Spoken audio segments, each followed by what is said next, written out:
Hello, baby cricket cranes. Alan Okello here. Uganda Cranes Paradu footballer. I would like all the way. Come on, let's share for the baby cricket cranes. Hali gani mwanafamilia, na natumai ubuheri wa afya tele kabisa. Basi kama ni mara ya kwanza kabisa nikukumbushe ni kwamba usisahau kubofya maneno mekundu yaliyoandikwa subscribe hapo chini ya video, ili uwe kwanza kabisa kupata habari zetu punde tunapokea kwenye YouTube channel yetu.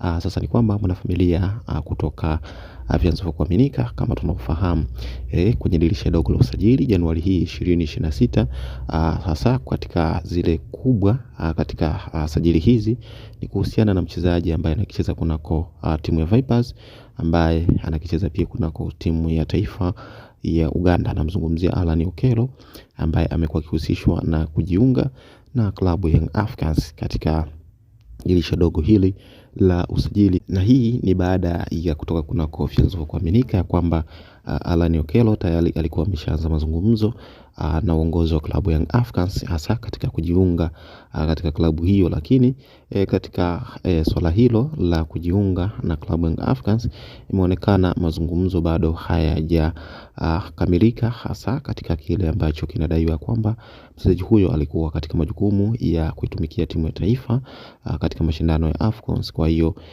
baada ya mashindano hayo, baada ya timu ya taifa Uganda kutolewa, ni kwamba Alan Okello tayari amerejea rasmi kwenye mazungumzo ya awali ambayo walikuwa wakizungumza na uongozi wa klabu ya Young Africans, na inaaminika kwamba mchezaji huyo kuna uwezekano mkubwa wa kujiunga na klabu ya Young Africans, kwa kuwa dili lake tayari 90% limekamilika, na kilichokuwa kimebakia ni kuhusiana na mchezaji huyo kukamilisha au kumaliza mazungumzo na uongozi wake, hasa katika klabu anayochezea hivi sasa hivi ya Vipers. Na inaaminika kwamba baada ya jana kurejea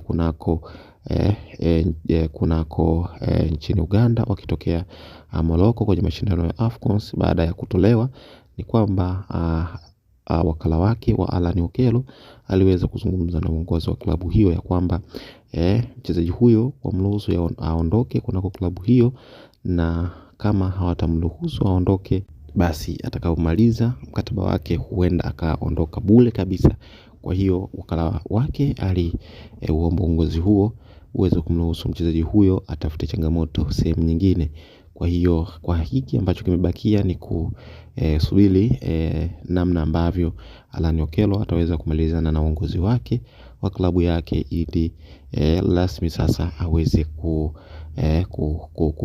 kujiunga na klabu ya Young Africans. Lakini inaonekana dili hilo limekuwa au limefikia pazuri, hasa baada ya uongozi huo kuhitaji saini ya mchezaji huyo kadri iwezekanavyo, kwa kuwa hitaji lake kunako klabu ya Young Africans kutokana na uwezo wake na umri wake, ni kwamba mchezaji huyo ameonekana kuwa ni miongoni mwa wachezaji ambao wamekuwa chaguo kubwa sana kwa uongozi wa klabu ya Young Africans kwa ajili ya kuweza kuitumikia klabu hiyo.